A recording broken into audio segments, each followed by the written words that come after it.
From Fox 8 Sports, this is the Overtime Podcast. From the Fox 8 studios in New Orleans, this is the Fox 8 Overtime Podcast. I'm your host, Sean Fazende, riding shotgun as he does each and every podcast. This is Andre Johnson. Junior. Not forget the Junior is very important. Remember the JR at the end of the name. Before we get into today's content, be sure to like, to share, to rate, to review. If you're watching us on YouTube, do us a favor, hit that subscribe button, get the bell notification. But when we drop that fire content. Also, hello to the Gulf Coast Sports and Entertainment Network. Glad you have found us here. Kind of switched it up for you on your right there. Yeah, you know, gotta stay on your toes. Made you say to drop that fire content. Yes. So, anyway, we're closing out another week here in the city of New Orleans. It's been this ain't the slow spot. It feels like the slow part of the calendar. It is not slow. We had Pelicans draft. We had LSU winning. We had an insane day. Yesterday, right here on this desk, we did an hour-and-a-half show in addition to everything else that we've done.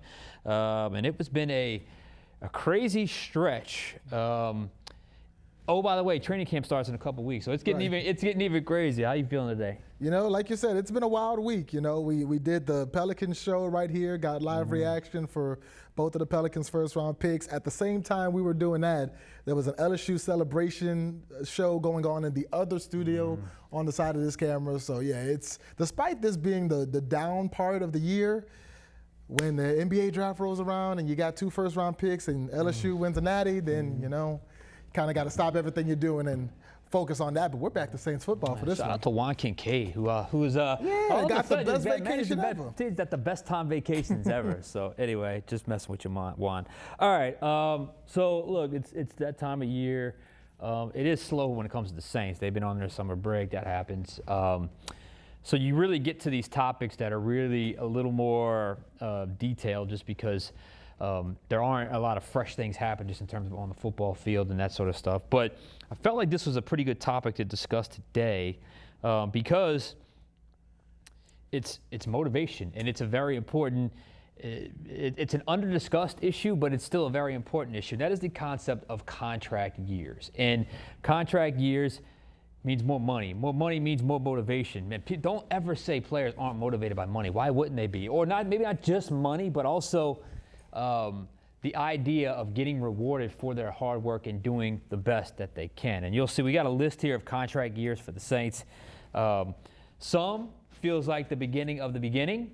In other words, the beginning of a long relationship with the organization. Some feels like the beginning of the end. So that's how we're going to do this today. And a couple of them are kind of in between, but we really wanted to go through some significant contract years. And I'm not talking about the guys that sign one-year deals. I'm talking about guys that have been here for a few years, going into their final year of that contract, and either could be looking at the end, looking at a new contract, or perhaps looking for work outside of New Orleans. So, without further ado, how do you want to do this with the big picture? We're going to start with the big guy, you know, and the number one guy that we're going to talk about today.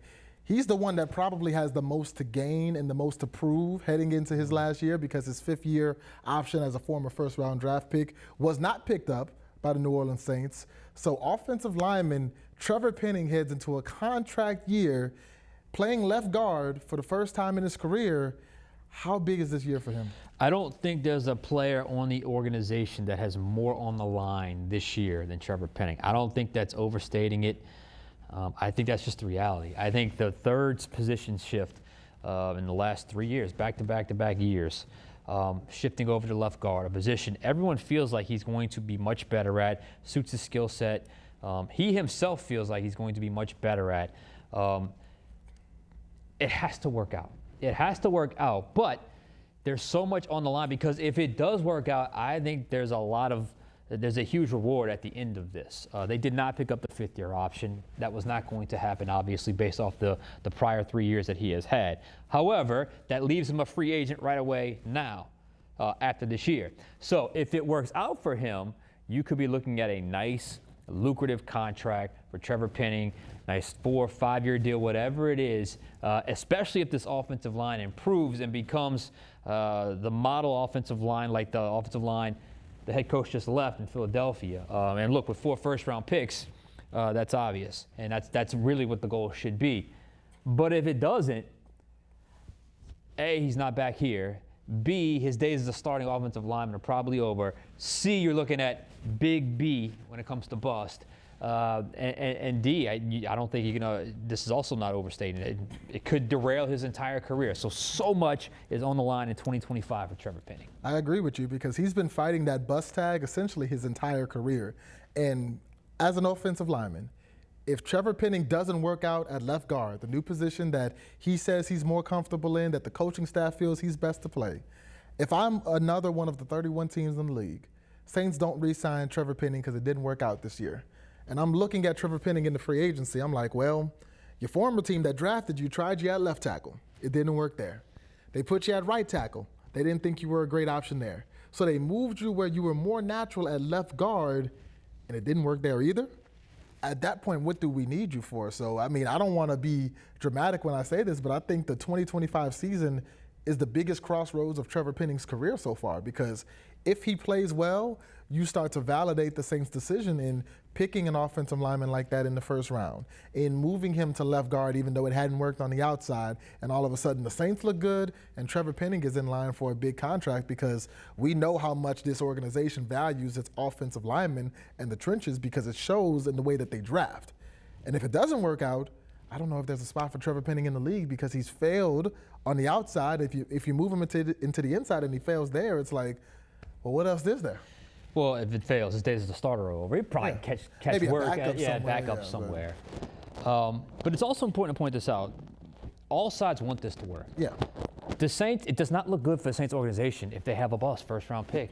They don't want it. So they all want this to work. And I think that's important to point out. That's why they keep giving them these opportunities. Maybe a fifth-round pick doesn't get this many opportunities. Definitely not.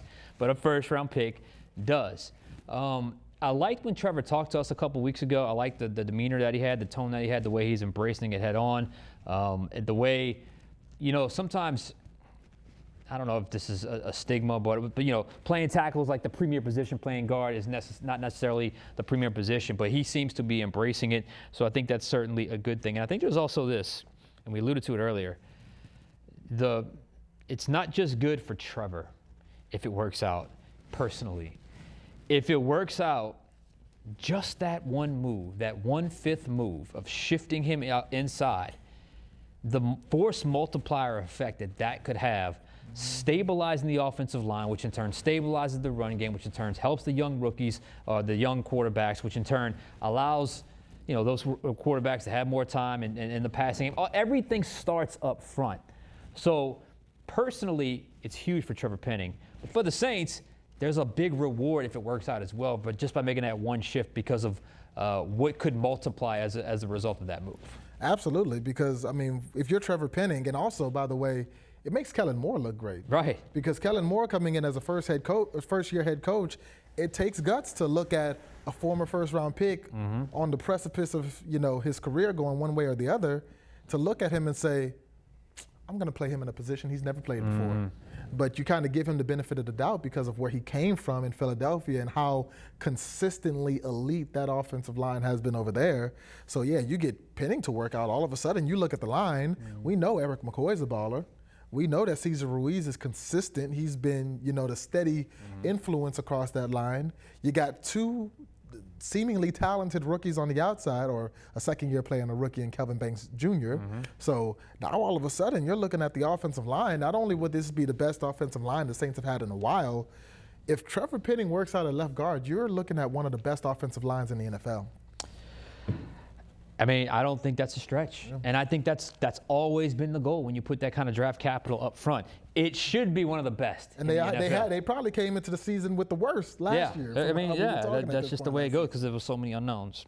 So Trevor Penning, I think that's number one in terms of the most important contract year for the Saints. What's next? Up next is another guy who's got a lot to prove this year because he's stepping into a big role and a big increase in responsibility, and that's cornerback Alante Taylor. Alante Taylor is interesting because of the scheme shift. Alante Taylor is a guy that's done a lot for this organization in a very short period of time. He's been asked to do a lot. He's embraced it, and he's gotten better while doing it. I think the Saints now need to do the service to Alante Taylor and pick one. outside or inside. Unless there's an emergency in a game and you got to have some kind of stopgap plug and there's some devastating injury and they have no other options, it's outside or it's inside. The first down outside, third down inside to me has got to go. It's got to go. But I think the way Alante Taylor is going to be game planned this year or used this year, hopefully it's almost all on the inside. I think it's set up for him to have a big year. I think it's set up for him to shine in this role. I think this is a guy that willingly embraces, even though he's not a big guy, run support. He can blitz. He obviously can play cover, he can cover man-to-man. He can play zone. He's got to get a little bit better at making sure he holds on to the interception when it comes in his hands. But when that happens, he can be certainly a game changer. I think it's more probable that unless he bombs out, the Saints are going to want Alante Taylor back next year. Now, with a great year, he could get very expensive for the Saints, which is why wouldn't be shocked if during the season or even before the season they come to the table with an extension and doesn't even allow him to get to that contract year. That's smart because Alante Taylor, if you play him on the inside where I think he's most natural, where he's made the most plays, we have archives for the Saints. Pretty much every play the Saints have run back over a decade. And I was, watching some Alante Taylor tape. Some of the hits that he makes, not just in the run game, but also rushing the passer. And when the quarterback dumps down to the flat, he had a big one against Tampa a couple years back. We were in Green Bay 2 years ago, that Week 3 game at Lambeau. He made a huge hit on Jordan Love, and we saw him lead the Saints in sacks for like half the season last year. At a point, he was leading the NFL in sacks just because that's how effective he was rushing the passer early in the season. You've also seen him make big plays on the running backs, but when he moved outside, when the injuries kind of forced him to, because Paulson Adebo got hurt and Marshawn Lattimore eventually got traded, he wasn't as effective on the outside. I think he's so much more valuable to you if you're the Saints on the inside and you figure the outside out with a Kool-Aid McKinstry, who's probably the flip side. He's probably more natural on the outside than he is the inside. And whoever's on the other side, whether that's Quincy Riley or Isaac Yiadom. I'm curious how the talks are going. Maybe it's already going with an extension for Alante Taylor, because I think that you can count that as a hit for Alante Taylor in terms of a draft pick that's worked out. So Alante Taylor, big year for him. All right, what's next? Up next, we're staying in the secondary, going to the Honey Badger, Tyron Matthew. Tyron Matthew, 32 years old, be 33 this year. This is a very interesting one because he's still young enough to hang around. I think Tyron, of all these guys, is probably the least motivated by a new contract, although there's reason to be motivated for that. I think Tyron, more than anyone else, wants to work, wants his stay in New Orleans to work because he's a New Orleans guy. I don't think it's sat well with him the last 3 years that he's been here, how it's gone. I think he was hoping for more success. He was expecting for more success. I think he's done his part for the most part, and helping get that success, but obviously they haven't have enough success as a whole. So I could see Tyron Matthew wanting to finish things off on a high note in New Orleans. But I could also see him being, you know what, if he has another great year and he's clear he can still play and he's a good leader and he's durable and it's all working out, why not bring him back? You don't have to be a long contract, but a 2-year deal, a 1-year deal, whatever the case may be. Tyron, he's always been pretty okay with contracts, like, all right, I'll do whatever I need to do to help the team, but also get fair value. Doesn't feel like he's the ultimate, I need a big contract guy. And at this stage of his career, he's not going to get the big contract anyway. But I wouldn't say it's the end of the road for Tyron Matthew quite yet. But I think it is a little closer to the end of the beginning. But I think there's motivations beyond just a contract year for Tyron Matthew this year. Definitely, and this is the one on the list where I kind of think it's more on the player than it is the team, because obviously right now the team can benefit from having Tyron Matthew in the secondary, because I don't think there's another safety you have on the roster right now that could fill his spot. But for Tyron, it's kind of like you're a lot closer to the end than you are the beginning. What do you want to do? Does Tyron want to retire a New Orleans Saint where he grew up in the city? He went to school at LSU. He became a household name across the boot. Does he want to retire, on the team that he grew up watching? Or is he looking at the end of his career and saying, I can still play at a high enough level to help a team win a ring? Because if we're being realistic about the Saints, this is a team that's rebuilding right now. They're hoping to be in a championship in 4 or 5 years, not 4 or 5 months. So if you're Tyron Matthew, do you look outside? Do you look at the Buffalo Bills? Do you look at the Baltimore Ravens, the Chiefs, the Texans, a team that could potentially be contending next year? Or do you stay where you're at and say, I'm happy, I'm home, my family loves it here, I love it here, I want to retire wearing the black and gold? And I think that's going to be, the main factor that comes into whether or not he gets that extension. Big year for him, no doubt about it. Tyron Matthew. Who's next? Up next, we're going back to the offensive side of the ball. Tight end Foster Moreau. Another local guy, another one with strong ties to the city, another one I don't think sits well to have the lack of success that the Saints have had since he's been here. But he is significantly younger, at least in football years, than Tyron Matthew. He'll be 28 years old. He's had an interesting tenure here. His teammates love him. He's got a good he's been a great mouthpiece for the organization during tough times. He's been very productive. I mean, for what you basically thought of Foster Moreau coming out of LSU, I think he's really excelled or surpassed any realistic expectation that he's had just from where he was picked. Because we saw him at LSU, he made some nice plays here and there, but I don't know if anyone would confuse him with a dynamic tight end. But I think he loves his role. He knows his role. He is comfortable in his own skin. He is very in tune with what his teammates need from him. And he's been productive.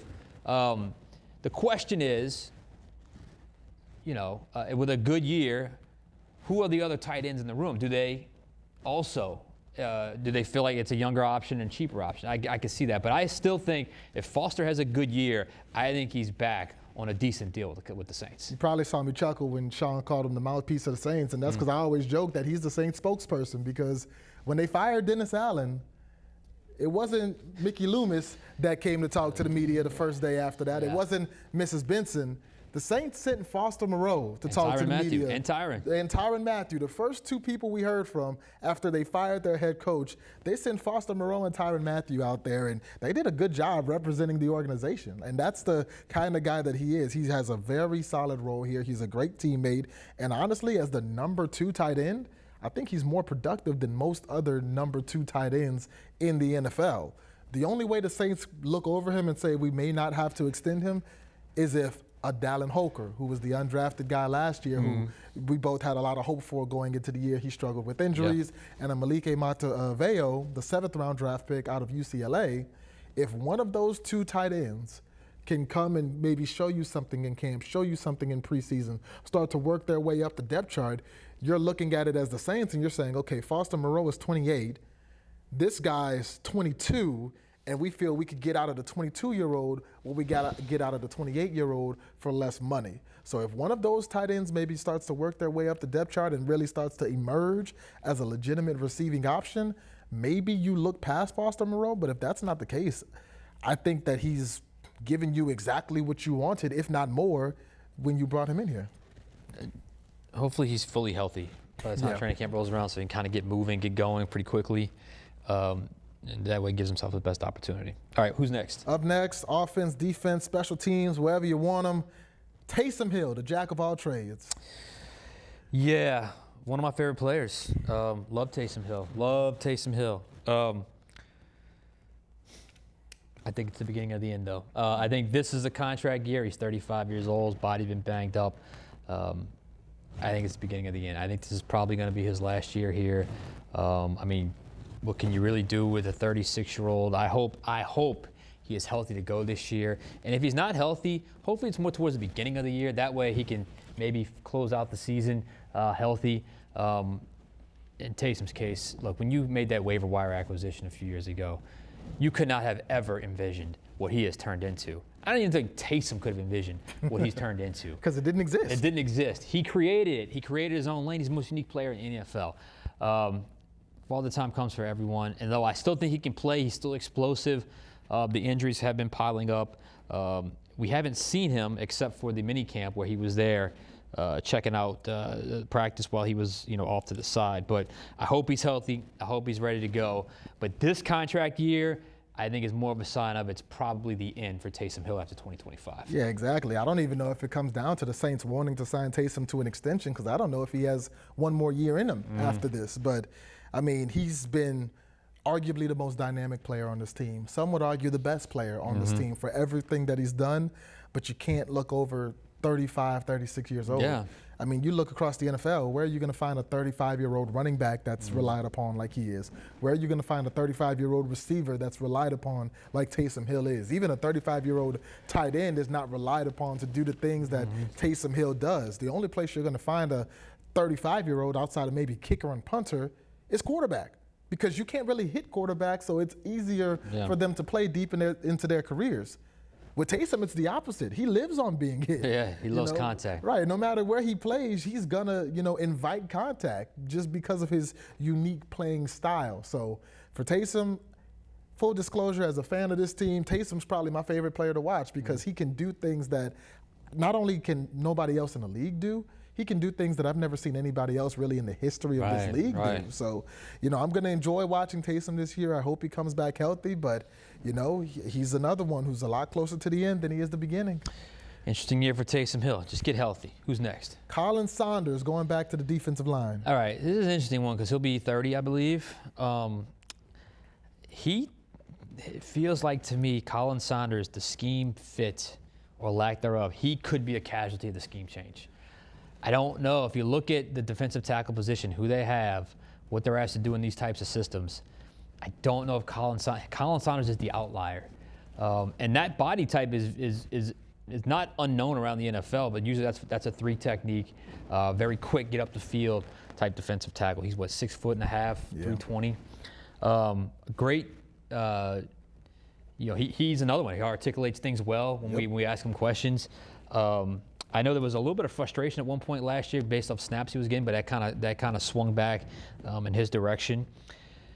I'm concerned that not all schemes work for everyone. If he could be vulnerable to make the roster or could be a cap casualty, and let's just say he makes the roster, well, how does it go throughout the season if what they're asking him to do is just not in his skill set? So Colin Saunders got more football to play, there's no doubt about that, but I think this could be a tough one for Colin Saunders this year. Especially because if you're Colin Saunders, they brought in Devon Godshaw because he fit the scheme. They drafted Vernon Broughton in the 3rd round because he fits the scheme that they're trying to Body get. type. Colin Saunders doesn't necessarily do that, but I think he is good for the locker room. And like you said, when he talks to the media, he's one of the best on the entire team. So we'll see what happens with Colin Saunders. For the next guy, we're staying on the D-line, going with a fan favorite, one of the greatest Saints of all time, Cam Jordan, who, by the way, he was talking on Cam Newton's podcast recently. He says he's got about 3 years left in him, and he wants to continue to play. Will that be for the Saints? That's interesting. He took the voluntary pay cut. He's a guy, I think, finishing his career with the Saints means a lot to him. I think, him, forcing his way out to sign probably time for much more than what he got with the Saints. What would that have looked like for Cam? Would he have enjoyed himself? He's another one. When he got here in 2011, I don't think he would have. I don't think they were drafting. They thought they were drafting the franchise's next all-time sack leader. Yeah. That's what they've gotten. Very curious to see how it works to scheme fit. I think he can be effective this year if utilized properly. I don't think he's an every down guy anymore. I think he won't admit that, but I think that's a fair question. Yeah. So similar to Taysom, it kills me, but I think this might be the beginning of the end for Cam Jordan in New Orleans. Yeah, and I look at him like I view Tyron. Is he a guy who wants to retire a Saint? He's earned that. Or is he a guy who wants to maybe ring chase and look for a championship that he hasn't gotten to win here in New Orleans? And you also got to keep in mind, Cam, and he addressed this, he's a dying breed. They don't have a lot of prototypical defensive ends. Now they're all edge rushers or they're interior defensive linemen. He said there's probably only 3 prototypical traditional defensive ends in the league, and it's him, Myles Garrett, and Max Crosby in Vegas with the Raiders. So, it's interesting to see if he could stick on another team, but I think in limited snaps, we saw it last year at times, he can still be effective. What would his market be if he went? I mean, obviously the team that would jump out would be Denver. Right. It'd be interesting. I hope it's not the end, but I think you got to be realistic about it. Look, when he takes the pay cut like he did, the adjustment to the contract like he did, I think he understands the situation that he's in. All right, who's next? Another big leader on the defense. This time we're going to the second level at linebacker, Demario Davis. This is an intriguing one because he'll be 36 years old, a few months younger than Kellen Moore, his head coach, was once a Senior Bowl teammate. What's different about Demario Davis is, unlike Cam, he's playing a lot more snaps. He's still highly, highly, highly productive. Unlike Taysom, he stayed healthy. He's found the fountain of youth. He's still wildly productive. So as much as it doesn't seem likely you'd have a 37-year-old linebacker next year when they're a new contract, it's not going to be a multi-year deal. If he's still playing at a high level and he wants to play, I think you let him do it. And he just does so much for that defense, and he's kind of saved that defense with his availability throughout the years. Another one that's really, you never thought you were getting maybe top 5 linebacker in franchise history when you signed him in 2018. It's the second best free agent signing in team history. So Demario Davis, I'm on the fence with it. Obviously, he's close to the end, but I still think he can play even past this year. Yeah, I look at him similar to Cam in a way, but here's where they're different. Looking at Cam Jordan's position, you've got a Chase Young, you've got a Carl Granderson, you drafted a Fadil Diggs who, you drafted him in the 7th round, but people have been very complimentary of his ceiling on that team, including Cam himself speaking on Fadil. But when you talk about Demario and look at his position, there's nobody else who can replicate what he does. I don't think there's anyone near him on that team who could step into the middle of that defense, be the quarterback, aid in the run game, help in the passing game in the way that he does. So I think he, in a way, is irreplaceable. You kind of just got to let him keep going until he can't go anymore. We're run out of time here, but Demario's a big one. This next one's a little bit more of a formality. Rashid Shaheed, he'll be a restricted free agent. So it's a little asterisk on it. So he'll be a guy that the Saints can match any offer, and I think he's a guy just based off his development, his speed, his ability to get downfield, they're probably going to want back. And if they don't, obviously that would not be good. But usually RFAs end up with the team that they sign with if they have a decent season. So I think Rashid Shaheed is probably safe. Yeah, he can stretch the field and make defenses fear him in a way that nobody else on this team can, unless it's outrageous. I say whoever tries to offer Rashid Shaheed, you match that and keep him in black and gold for another year. I'd be curious to see how he does in this new offense. We don't know how it's going to look. You don't know how it's going to look. So we'll see. All right, that'll do it for us. For Andre Johnson Jr., I'm Sean Fazende. We'll catch you guys next time on Overtime.